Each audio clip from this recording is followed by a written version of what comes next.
UFC 314, Alexander Volkanovski versus Diego Lopes goes down tomorrow, and I've already given you guys my full card predictions, but now that the dust is settled, the press conference is over, the weigh-ins are made, I want to give you guys my last second, the day before the fights, main card predictions, all the way from the start of the main card to the end of the main card, and I'm 100% confident in these picks, so I'm putting my reputation on the line. All of these fights I'm predicting will 100% happen the exact way I say will happen. Obviously not. That's probably unlikely. But I am confident in at least who's going to win the fight. So let's get right into it. Dominick Reyes versus Nikita Krlov. Nikita Krlov coming in at a slight favorite. Listen, man, Dominick Reyes, I don't think his chin's truly been tested to see if it's back to where it needs to be to like compete in the upper echelon of the light heavyweight division. You know? He got brutally KO'd 3 times in a row, and then he faced Dustin Jacoby, who he got out of there in the first round, and then he faced Anthony Smith, who's not known for knocking guys out. So we still don't know if Dominick Reyes' chin is really recovered. On the other hand, Nikita Krlov has been out for 2 years due to circumstances we don't really know about, but he's been out for 2 years. But Nikita Krlov's never really been a guy who is very active in the first place. So with that being said, I think we're going to see Dominick Reyes in this fight looking loose, looking good in the first round, but it won't matter. Nikita Krlov is going to bulldoze forward as he always does, and he's eventually either going to get Dominick Reyes down, which is going to make him look like a fish out of water on the ground because Dominick Reyes doesn't really have a jiu-jitsu game. He's a striker. Or Nikita Krlov will clip him on the chin. Nikita Krlov is all gas. He's not looking to, play it safe and backpedal. This guy's looking for a first-round finish. I think he has a ton of first-round finishes. And, yeah, man, I don't know. Like, I wasn't too impressed with Dominick Reyes' win over Anthony Smith. And it's like, dude, Nikita Krlov is not Anthony Smith. I get he's been out for 2 years, but I can 100% see a world where Nikita Krlov just absolutely chins Dominick Reyes, and then everybody in the MMA community is going to be like, well, looks like it really is time for Dominick Reyes to hang it up because this guy has now been brutally knocked out 4 times. So I am taking Nikita Krlov by a second-round KO. Moving on to the next fight on the card, John Silva versus Bryce Mitchell. There's a lot of hype around this fight. John Silva's near 3-1 favorite, which is kind of crazy. I do think that Bryce Mitchell's being a little disrespected in terms of the odds. He is a great fighter. He has a great ground game. Stand up leaves a lot to be desired at times, but I think the main difference in this fight, in this matchup, will be John Silva's momentum and his speed. John Silva is noticeably faster than Bryce Mitchell by a lot. If you watch their fights, Bryce Mitchell's, he's a little bit of a slowpoke out there, and Bryce Mitchell is not a great wrestler. Like, I understand he got Ilia Topuria to the ground back in the day, but let's not pretend like Bryce Mitchell is like prime Hamza, It's Bryce Mitchell. He has a decent BJJ. His striking, he has some decent kicks, but I do think that John Silva is the better striker by a mile. I think he's a more dangerous striker. I think he's faster, and I think that Bryce Mitchell is emotionally unstable coming into this fight. Yes, John Silva's been trying a little bit too hard at the press conference. He's been a little bit cringe.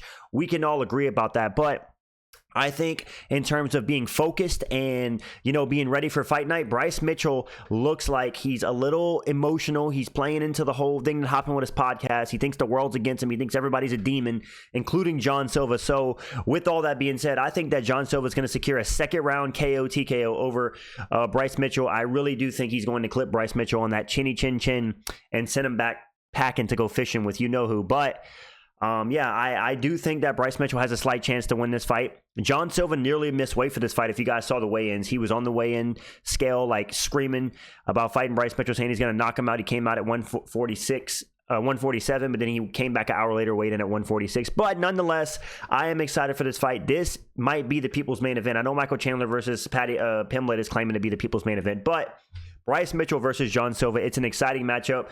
John Silva has clearly gotten under Bryce Mitchell's skin, but I will say at the press conference yesterday, Bryce Mitchell had the better line. So it's not about what you say before the fight. It's about what happens in the cage. And I do think that John Silva's skills will carry him to a TKO win in the second round over Bryce Mitchell. And I think this guy's a future top 5 fighter. So give me John Silva, second round TKO. In the feature fight, we have Patricio Pitbull making his UFC debut against none other than Yair Rodriguez. Now, if this was prime Patricio Pitbull, I might pick him. But there's no secret why Yair Rodriguez is a 2-1 favorite. Listen, Yair Rodriguez is only 32 years old, and he doesn't have that many miles because he doesn't fight that often. Patricio Pitbull is 37. He's 5 years older, and he has like triple the amount of fights of Yair. He has 43 fights, 36-7. 1-2 in his last 3, with his only win coming against Jeremy Kennedy. And let's be real, Jeremy Kennedy ain't nothing special. I just can't see a world where midget Patricio Pitbull initiates grappling and dominates Yair Rodriguez there. First of all, Patricio Pitbull is not a guy that prioritizes going heavy grappling in any fight. If you watch his highlights, he likes to keep it on the feet, even though he has a great ground game. But I think Yair's the better striker. I think he's the faster striker. I think he's younger. I think he's pretty much got everything better than Pitbull outside the wrestling and the jiu-jitsu. Outside of that, and it comes to the striking, I think Yair Rodriguez is going to absolutely piece up Patricio Pitbull en route to a dominant decision.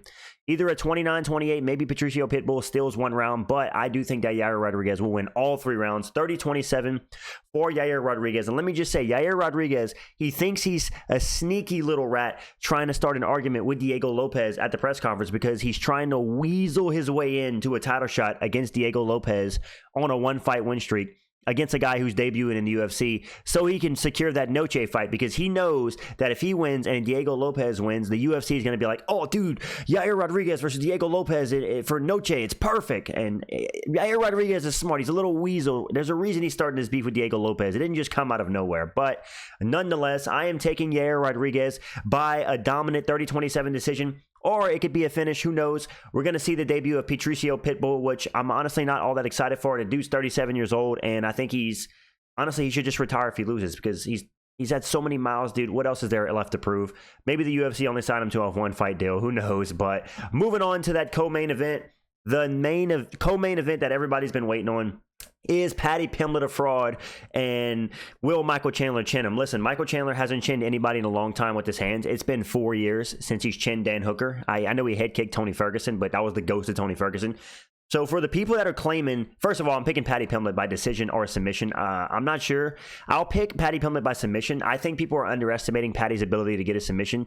People always like to draw the argument, oh, dude, Charles Oliveira couldn't submit Michael Chandler in 2 fights. How's Paddy going to do it? Well, guess what? Dustin Poirier submitted Michael Chandler. So different styles make fights, and I do think that Paddy Pimblett has a jiu-jitsu style that could pose a lot of problems for Michael Chandler on the ground. Listen, Michael Chandler, he wings big bombs, he wings big overhands. He's not really a high IQ fighter. He's 1-4 in his last 5, dropping 2 fights to Charles Oliveira, a fight to Justin Gaethje, and a fight to Dustin Poirier. And I understand that is the upper class of the upper class, but at the end of the day, Michael Chandler's 1-4 in his last 5, and this guy hasn't won a fight in a long time. So for people that are confidently picking Michael Chandler and saying, dude, he's going to run through Paddy, like Paddy Pimblett sucks, he's a fraud, I just don't get that, because Paddy Pimblett has never been chinned. He's never been knocked out in his entire UFC career. And you're telling me that iron cheating Michael Chandler is going to be the first one to knock him out at nearly 39 years old when he's 1-4 in his last 5, and he's going to be slower and older than ever. I just don't see it, man. Listen, I understand that Paddy Pimblett probably loses to most of the top 10. I get that, but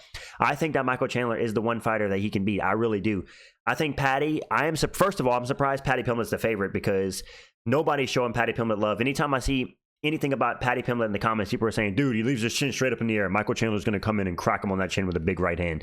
And you know what? That is a possibility. I'm not delusional enough to think that there's no way that Paddy Pimblett is not going to get cracked on the chin. But, mate, he's a scouser. They don't get knocked out. So we're going to find out. Darren Till got knocked out. He's a scouser. So that can't hold 100% weight. But Paddy Pimblett, so far in his career, 22-3, 6-0 in the UFC. He has never been knocked out. He's only been cracked by Luigi Vendramini and Tony Ferguson, I think, cracked him. But we're going to see if Iron Michael Chandler can land that big, meaty right hook on the chin of Paddy Pimblett. I don't see it happening.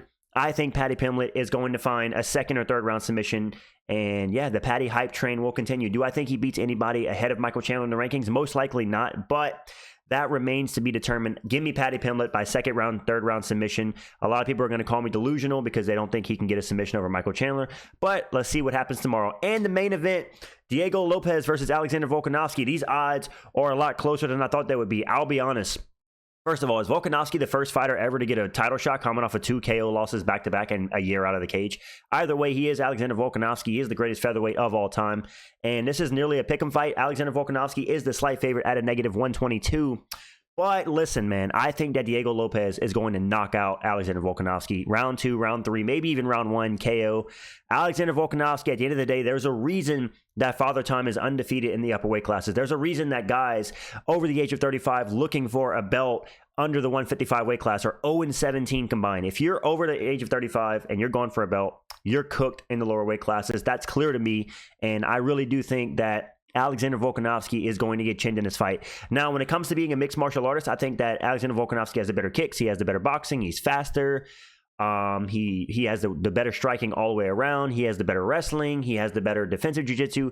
Diego Lopes does have the better offensive jiu-jitsu, I would say. That's about all. Diego Lopes has the power advantage, and he has the offensive jiu-jitsu advantage. Outside of that, Alexander Volkanovski is better pretty much everywhere. But listen, guys, there's a reason that Father Time is undefeated, and I don't think that'll be an exception to the main event this weekend. I hate to say it, but it is more healthy for Diego Lopes to win this weekend than it is for Alexander Volkanovski, because if Volkanovski wins, it's like, oh, okay, now the guy who got chinned by Ilia Topuria is holding the belt and the whole division looks like a clown show. Whereas Diego Lopes wins, it's like, okay, Diego Lopes never lost to Ilia Topuria, so now we can carry on the division.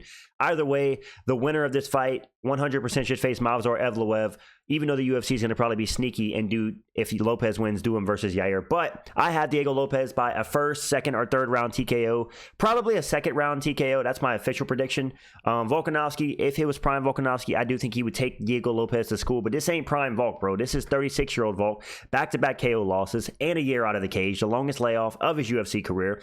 So give me Diego Lopes by KO all day. These are my locks of the main card, and it's actually crazy at how close all these odds are. The only fight on the main card that doesn't have close odds is Bryce Mitchell versus John Silva, which I don't know why, because Bryce Mitchell has good skills. But nonetheless, these are my final picks. Let me know what you guys think in the comments. Where do you disagree or agree? And as the words of Max Holloway, brother, we're going to find out Saturday night, so tune in.